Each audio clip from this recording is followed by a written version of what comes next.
بسم اللہ الرحمن الرحیم الحمد للہ واشہد ان لا الہ الا اللہ وحدہ لا شریک لہ واشہد ان محمدا عبدہ ورسولہ صلی اللہ علیہ وعلی آلہ وصحبہ وسلم تسلیما کثیرا ثم اما بعد۔ رمضان کے آخری عشرے کی فضیلت اور اعتکاف کے احکام۔ فضیلت الشیخ علامہ محمد بن صالح العثیمین رحمہ اللہ کے رسالے مجالس رمضان کی 21ویں مجلس میں سے آپ فرماتے ہیں، تمام تعریفیں اللہ تعالیٰ کے لیے ہیں جو اپنی جلالت و بقا، عظمت و کبریائی اور لازوال عزت و شان میں متفرد ہے، واحد اور احد، رب اور صمد ہے۔ ایسا مالک ہے کہ جو کسی کا محتاج نہیں، تمام اوہام سے بالا تر، ایسا عظیم و جلیل کہ جس کا ادراک عقول و افہام نہیں کر سکتے، اپنی ذات کے اعتبار سے اپنی تمام مخلوقات سے غنی، پس جو کوئی بھی اس کے سوا ہے وہ ہمیشہ اس کی جناب میں فقیر ہے۔ جسے چاہتا ہے اسے توفیق دیتا ہے کہ وہ اس پر ایمان لائے اور اس پر استقامت اختیار کرے، پھر وہ اپنے مولا کے ساتھ مناجات کی لذت پاتا ہے تو لذت نیند کو چھوڑ دیتا ہے اور وہ ان کا ساتھی بن جاتا ہے کہ جن کے پہلو رات میں اپنے بستر سے جدا رہتے ہیں تاکہ کوئی مقام حاصل کر لیں۔ اگر آپ ان کو دیکھیں گے تو پورا قافلہ رات کی تاریکی میں سوتا ہوگا اور یہ جاگتے ہوں گے، کوئی اپنی غلطیوں کوتاہیوں کی معافی مانگتا ہوگا، کوئی اپنی تکلیف کی شکایت کرتا ہوگا اور کسی کو اس کے ذکر نے دعائیں طلب کرنے سے مشغول کر دیا ہوگا۔ بس پاک ہے وہ ذات جس نے انہیں جگایا جبکہ لوگ سو رہے ہوتے ہیں، اور بابرکت ہے وہ ذات جو بخشتی اور درگزر کرتی ہیں اور پردہ پوشی کرتی ہیں اور کافی ہو جاتی ہیں اور ان سب پر اپنے انعامات نچھاور کرتی ہیں۔ میں اس کی بے پایاں نعمتوں پر اس کی حمد بیان کرتا ہوں اور اس کا شکر ادا کرتا ہوں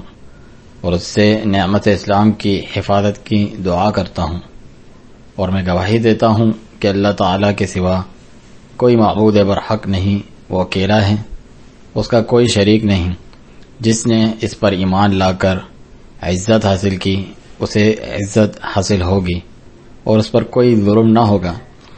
اور جس نے اس کی اطاعت سے تکبر کیا اور گناہوں میں ملوث ہوا تو ذلیل ہو گیا۔ اور میں گواہی دیتا ہوں کہ محمد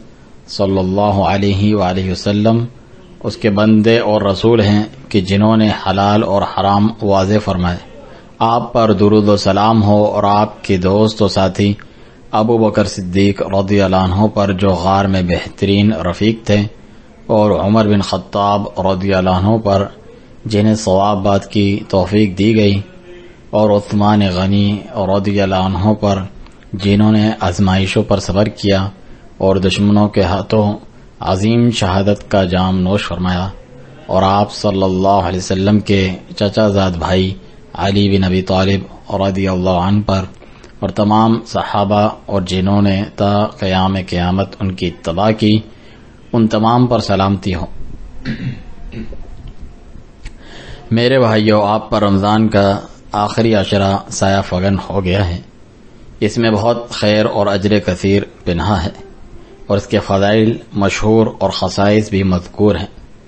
چنانچہ اس کے خصائص میں سے ہے کہ نبی کریم صلی اللہ علیہ وسلم اس میں دیگر عشروں کے مقابلے میں زیادہ محنت فرماتے۔ صحیح مسلم میں عائشہ رضی اللہ عنہا سے روایت ہے کہ فرمایا، یجتہد فی العشر الاواخر ما لا یجتہد فی غیرہ، اس آخری عشرے میں اتنی محنت کرتے جتنی اس کے علاوہ میں نہیں کرتے تھے، جبکہ صحیحین میں آپ رضی اللہ عنہا سے ہی روایت ہے کہ فرماتی ہیں، اذا دخل العشر شد مئذرہ وأحیا لیلہ وأیقظ اہلہ. جب آخری عشرہ رمضان کا داخل ہوتا تو آپ صلی اللہ علیہ وسلم عبادت کے لیے تہ بند کس لیتے اور اس کی راتوں کو خود بھی جاگتے اور گھر والوں کو بھی جگاتے. اور آپ رضی اللہ عنہ ہی سے مسند احمد میں روایت ہے کہ رسول اللہ صلی اللہ علیہ وسلم یخلط العشرین بصلاة ونوم فإذا كان العشر شمر وشد المئذر. رمضان کے ابتدائی 20 ایام میں نماز اور نیند کو مخلوط رکھتے تھے، لیکن جب آخری عشرہ داخل ہوتا تو چوکس ہو جاتے اور تہ بند کس لیتے ہیں. بس ان احادیث میں اس عشرے کی فضیلت کی دلیل اس طور پر ثابت ہوتی ہے کہ کیونکہ آپ صلی اللہ علیہ وسلم اس میں اتنی محنت کرتے تھے جتنی کسی اور ایام میں نہیں کرتے، اور یہ محنت ہر عبادت کو شامل ہے، چاہے نماز ہو یا تلاوت قرآن، ذکر و صدقہ وغیرہ. کیونکہ آپ صلی اللہ علیہ وسلم اپنا تہ بند کس لیتے، یعنی اپنی عورتوں سے الگ رہتے تاکہ نماز اور ذکر کے لیے اپنے آپ کو فارغ رکھیں. کیونکہ آپ صلی اللہ علیہ وسلم اس پوری رات اپنے رب کی عبادت، قرات اور ذکر میں شب بیداری فرماتے. ان راتوں کے شرف و فضیلت کے پیش نظر اور شب قدر کو حاصل کرنے کے لیے اپنے دل، زبان اور جوارح سے ذکر فرماتے.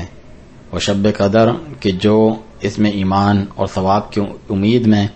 قیام کرتا ہے تو اس کے پچھلے تمام گناہ معاف کر دیے جاتے ہیں. اس حدیث کا ظاہر یہی ہے کہ آپ صلی اللہ علیہ وسلم پوری رات اپنے رب کی عبادت، ذکر، قرات، نماز،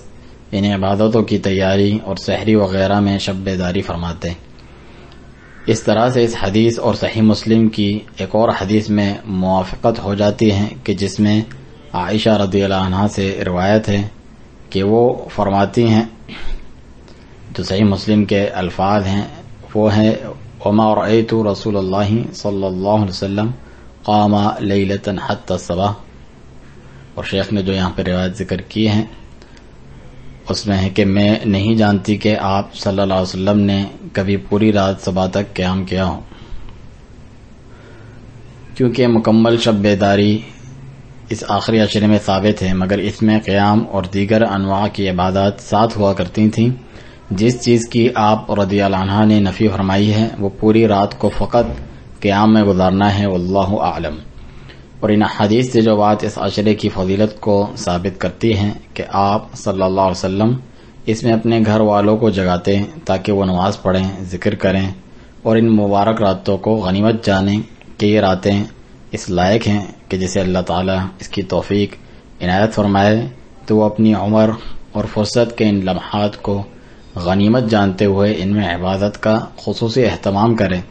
کسی عقل مند مومن کے لیے یہ لائق نہیں کہ وہ خود اور اپنے گھر والوں سے یہ قیمتی فرصت کے اوقات فوت کروا دیں. یہ محض کچھ گنتی کی راتیں ہیں جن میں مولا کریم اسے یہ تحفہ عنایت فرما دے جو اس کی دنیا و آخرت کی ابدی سعادت کا باعث بن جائے. اور یہ بہت بڑی اور عظیم محرومی اور کھلا خسارہ ہے کہ ہم بہت سے مسلمانوں کو دیکھتے ہیں کہ وہ ان قیمتی اوقات کو ایسی باتوں میں گزارتے ہیں جو انہیں فائدہ نہیں پہنچاتی. وہ رات کا اکثر حصہ بیکار کھیل تماشوں میں گزار دیتے ہیں اور جب قیام کا وقت آتا ہے تو اس سے سو جاتے ہیں اور اپنے نفس کو خیر کثیر سے محروم رکھتے ہیں، حالانکہ یہ نہیں جانتے شاید اس سال کے بعد دوبارہ کبھی انہیں اس کا موقع ہی نہ ملے. اور یہ شیطان کا ان کے ساتھ کھیلنا ہے، اس کا مکر ہے اور انہیں اللہ تعالیٰ کی راہ سے روک کر گمراہ کرنا ہے. فرمان الہی ہے سورۃ الحجر میں ان عبادی لیس لک علیہم سلطان الا من اتبعک من الغاوین. میرے بندوں پر تجھے کوئی غلبہ نہیں لیکن ہاں جو گمراہ لوگ تیری پیروی کرتے ہیں انہی پر تیرا زور چلتا ہے. اور عاقل انسان اللہ تعالیٰ کو چھوڑ کر شیطان کو اپنا دوست نہیں بناتا جبکہ اسے اس کی عداوت کا علم بھی ہے. چنانچہ یہ تو عقل اور ایمان دونوں کے خلاف ہے. فرمان الہی ہے سورۃ الکہف میں افتتخذونہ وذریتہ اولیاء من دونی وہم لکم عدو بئس للظالمین بدلا. کیا پھر بھی تم اسے اور اس کی اولاد کو مجھے چھوڑ کر اپنا دوست بنا رہے ہو، حالانکہ وہ تم سب کا دشمن ہے؟ ایسے ظالموں کا کیا ہی برا بدلہ ہے۔ اور فرمایا سورۃ فاطر میں، ان الشیطان لکم عدو فاتخذوہ عدوا انما یدعو حزبہ لیکونوا من اصحاب السعیر، بے شک شیطان تمہارا دشمن ہے تو اسے دشمن ہی جانو، وہ تو اپنے گروہ کو صرف اسی لیے ہی بلاتا ہے کہ وہ سب جہنم واصل ہو جائیں۔ اس عشرے کے خصائص میں سے یہ بھی ہے کہ آپ صلی اللہ علیہ وسلم اس میں اعتکاف فرمایا کرتے تھے، اور اعتکاف کا معنی ہے اللہ تعالی کی اطاعت کے لیے مسجد میں ٹکے رہنا، اور یہ ثابت شدہ سنت ہے جو کتاب اللہ اور سنت رسول اللہ صلی اللہ علیہ وسلم سے ثابت ہے۔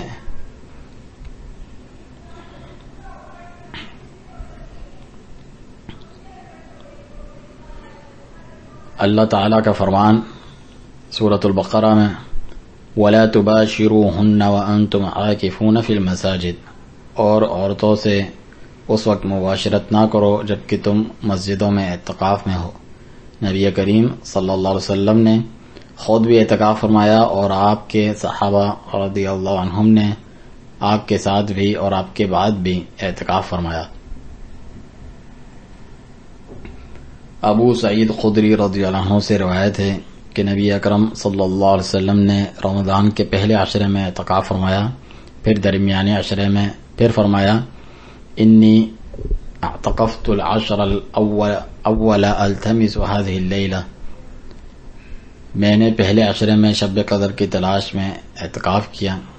اس رات کی تلاش میں یعنی شب قدر کی۔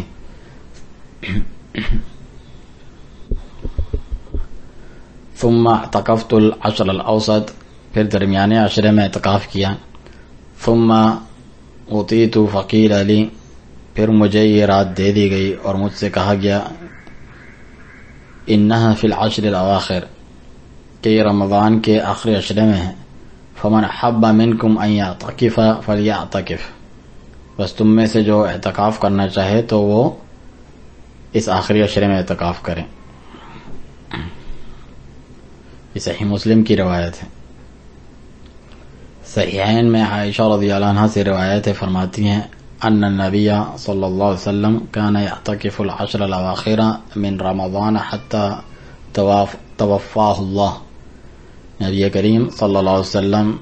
رمضان کے آخری عشرے کا اعتکاف فرمایا کرتے تھے یہاں تک کہ اللہ تعالیٰ نے انہیں وفات دی۔ یہ صحیح بخاری اور مسلم کی روایت ہے، اور آپ رضی اللہ عنہ سے ہی صحیح بخاری میں روایت ہے کان النبی صلی اللہ علیہ وسلم يعتكف في كل رمضان 10 أيام فلما كان العام الذي قبض فيه اعتكف 20 يوما، نبی کریم صلی اللہ علیہ وسلم ہر رمضان 10 دن کا اعتکاف فرمایا کرتے تھے، لیکن جس سال آپ صلی اللہ علیہ وسلم کی روح قبض کی گئی اس سال آپ نے 20 دن کا اعتکاف فرمایا۔ انس رضی اللہ عنہ سے روایت ہے كان النبي صلى الله عليه وسلم يعتكف في العشر الأواخر من رمضان فلم يعتكف عاما فلما كان في العام المقبل اعتكف 20، نبی کریم صلی اللہ علیہ وسلم رمضان کے آخری عشرے میں اعتکاف فرمایا کرتے تھے۔ آپ صلی اللہ علیہ وسلم ایک سال اعتکاف نہیں فرما سکے تو آپ نے آئندہ سال 20 دنوں کا اعتکاف فرمایا۔ یہ سنن الترمذی اور ابو داؤد اور ابن ماجہ کی روایت ہے، اور شیخ البانی نے اسے صحیح قرار دیا ہے۔ عائشہ رضی اللہ عنہا سے روایت ہے، فرماتی ہیں کہ ان رسول اللہ صلی اللہ علیہ وسلم ذکر ان یعتکف العشر الاواخر من رمضان فاستأذنته عائشة فأذن لها وسألت حفصة عائشة أن تستأذن لها ففعلت، فلما رأت ذلك زينب ابنة جحش أمرت ببناء فبني لها، قالت وكان رسول الله صلى الله عليه وسلم إذا صلى انصرف إلى بنائه فبصر بالأبنية فقال ما هذا، قالوا بنا وعائشة وحفصة وزينب فقال رسول الله صلى الله عليه وسلم البر أردنا بهذا ما أنا بمعتكف فرجع فلما افطر اعتكف 10 من شوال. صحیح بخاری اور مسلم کی روایت ہے جو کچھ طویل ہے، اور اس کے یہ الفاظ ہیں. شیخ نے جو الفاظ یہاں ذکر کیے ہیں ان کا یہ معنی ہے کہ رسول اللہ صلی اللہ علیہ وسلم جب اعتکاف کا ارادہ فرماتے تو فجر کی نماز پڑھ کر اپنے اعتکاف کی جگہ میں داخل ہوتے ہیں، اپنے معتکف میں. آپ سے عائشہ رضی اللہ عنہ نے اعتکاف کی اجازت طلب کی تو آپ کو اجازت دے دی، اور آپ رضی اللہ عنہ کا خیمہ بھی لگا لیا گیا. پھر حفصہ نے عائشہ رضی اللہ عنہما سے کہا اس کے لیے بھی اجازت طلب کریں، بس انہوں نے کی اور ان کا بھی خیمہ لگا دیا گیا. جب زینب رضی اللہ عنہ نے یہ دیکھا تو انہوں نے بھی اپنے خیمے کا حکم دیا اور ان کے لیے بھی لگا دیا گیا. جب رسول اللہ صلی اللہ علیہ وسلم نے اتنے خیمے لگے دیکھے تو پوچھا یہ کیا ہے؟ بتایا گیا یہ عائشہ، حفصہ اور زینب رضی اللہ عنہن کے خیمے ہیں. آپ صلی اللہ علیہ وسلم نے فرمایا کیا اس سے یہ کوئی نیکی کا ارادہ رکھتی ہیں؟ انہیں اتار دو، مجھے دکھائی نہیں دینے چاہیے. بس سب کا اور آپ صلی اللہ علیہ وسلم کا بھی خیمہ اتار دیا گیا. پھر آپ صلی اللہ علیہ وسلم نے بعد میں شوال کے پہلے عشرے میں اعتکاف فرمایا. امام احمد بن حنبل رحمہ اللہ فرماتے ہیں میں نہیں جانتا کہ کسی عالم نے اعتکاف کے مسنون ہونے میں اختلاف کیا ہو، اور اعتکاف سے مقصود یہ ہے کہ انسان لوگوں سے کٹ کر اپنے آپ کو اطاعت الہی کے لیے اور اللہ تعالیٰ کے فضل و ثواب اور شب قدر کو چاہتے ہوئے مسجدوں میں سے کسی مسجد میں ٹک کر پابند کر لیں. اسی لیے اعتکاف کرنے والے کو چاہیے کہ اپنے آپ کو ذکر، قرات، نماز اور عبادت میں مشغول رکھے اور لا یعنی دنیاوی باتوں سے اجتناب کرے. اس میں کوئی حرج نہیں کہ مصلحت کے پیش نظر تھوڑی بہت مباح باتیں اپنی اہلیہ وغیرہ سے کر لیں، کیونکہ اس بارے میں صفیہ ام المؤمنین رضی اللہ عنہا کی حدیث ہے. فرمایا كان النبی صلی اللہ علیہ وسلم معتکفا فأتیته ازوره لیلا فحدثته ثم قمت لانقلب فقام معي. نبی کریم صلی اللہ علیہ وسلم اعتکاف میں ہوتے تو میں ایک رات ان کی زیارت کو گئی، کچھ باتیں کی، پھر واپس لوٹنے کے لیے کھڑی ہوئی یعنی گھر جانے لگی تو آپ صلی اللہ علیہ وسلم مجھے چھوڑنے کے لیے میرے ساتھ کھڑے ہو گئے. یہ صحیح بخاری اور مسلم کی روایت ہے. اعتکاف کرنے والے کے لیے جماع اور اس سے متعلقہ باتیں حرام ہیں، جیسے شہوت کے ساتھ بوس و کنار وغیرہ، کیونکہ فرمان الہی ہے سورۃ البقرہ میں وَلَا تُبَاشِرُوهُنَّ وَأَنْتُمْ عَاكِفُونَ فِي الْمَسَاجِدِ، اور عورتوں سے اس وقت مباشرت نہ کرو جبکہ تم مسجدوں میں اعتکاف میں ہو. البتہ جہاں تک مسجد سے نکلنے کا تعلق ہے تو اگر بدن کا کچھ حصہ باہر نکلا ہو تو اس میں کوئی حرج نہیں، کیونکہ عائشہ رضی اللہ عنہ کی حدیث ہے. فرمایا كان النبی صلی اللہ علیہ وسلم يخرج رأسه من المسجد وهو معتکف فاغسله وانا حائض. نبی کریم صلی اللہ علیہ وسلم اپنا سر مبارک مسجد سے باہر نکالتے جبکہ آپ صلی اللہ علیہ وسلم اعتکاف کی حالت میں ہوتے تو میں اسے دھوتی جبکہ میں حیض کی حالت میں ہوتی. یہ صحیح بخاری کی روایت ہے. اور ایک دوسری روایت ہے وہ بھی صحیح بخاری میں ہے کہ انہا كانت ترجل النبی صلی اللہ علیہ وسلم وهي حائض وهو معتکف فی المسجد وهي فی حجرتها يناولها رأسه. آپ رضی اللہ عنہ نبی کریم صلی اللہ علیہ وسلم کے سر میں کنگھی کرتی جبکہ آپ رضی اللہ عنہ حیض کی حالت میں ہوتی اور نبی صلی اللہ علیہ وسلم اعتکاف کی حالت میں ہوتے. نبی صلی اللہ علیہ وسلم حجرے کے اندر ہی اپنا سر مبارک داخل فرماتے اور آپ رضی اللہ عنہ کنگھی فرماتے، اور اگر پورا جسم باہر نکل جائیں تو اس کی 3 اقسام ہیں. اول، ایسے کام کے لیے نکلنا جو طبعاً یا شرعاً ضروری ہو جائے، جیسے قضاء حاجت، واجب غسل جنابت یا اس کے علاوہ غسل، یا کھانے پینے کے لیے، تو یہ جائز ہے بشرطے کہ ان کا مسجد میں کرنا ممکن نہ ہو، کیونکہ اگر انہیں مسجد میں کرنا ممکن ہو تو باہر جانا جائز نہیں. یعنی ممکن ہے مسجد میں ہی حمام ہو جہاں وہ قضاء حاجت بھی کر سکتا ہو اور غسل بھی، یا پھر کوئی ہو جو اس کے لیے کھانا پینا لے کر آئے، تو اس صورت میں وہ نہیں نکلے گا کیونکہ اسے حاجت نہیں۔ دوم، کسی نیکی و اطاعت کے کام کے لیے نکلنا جو اس پر واجب نہیں، جیسے مریض کی عیادت، جنازے میں شرکت وغیرہ، تو وہ ایسا نہ کرے الا یہ کہ اس نے اپنے اعتکاف کی ابتدا میں یہ شرط لگا رکھی ہو، مثلا اس کے گھر پر کوئی مریض ہو جس کی عیادت اسے پسند ہو یا اس کی موت کا خدشہ ہو، تو وہ اپنے اعتکاف کی ابتدا میں یہ شرط لگا لے کہ میں اس کام کے لیے نکلوں گا، تو پھر کوئی حرج نہیں۔ صوم، ایسے کام کے لیے نکلنا جو اعتکاف کے منافی ہو، جیسے خرید و فروخت یا اپنی اہلیہ سے جماع و مباشرت وغیرہ، تو ایسا نہ کریں، نہ شرط کے ساتھ اور نہ بلا شرط، کیونکہ یہ اعتکاف کو توڑ دینے والی باتیں ہیں اور اس کے مقصود کے منافی ہیں۔ اور اس عشرے کے خصائص میں سے ہے کہ اس میں شب قدر ہے جو 1000 مہینوں سے بہتر ہیں۔ بس اللہ تعالیٰ آپ پر رحم کرے، اس عشرے کی فضیلت کو پہچانو اور اسے ضائع نہ کرو۔ یہ وقت بہت قیمتی ہے، اس کی خیر و برکت بالکل ظاہر و واضح ہے۔ اے اللہ، ہمیں اس بات کی توفیق دیں جس میں ہمارے دین اور دنیا کی فلاح ہو، اور ہمارے تمام معاملات میں انجام بخیر فرما، اور ہمیں بہترین ٹھکانہ نصیب فرما، اور ہمیں اور ہمارے والدین اور تمام مسلمانوں کو اپنی رحمت سے بخش دے یا ارحم الراحمین۔ وصلی اللہ وسلم علی نبینا محمد وآلہ وصحبہ اجمعین۔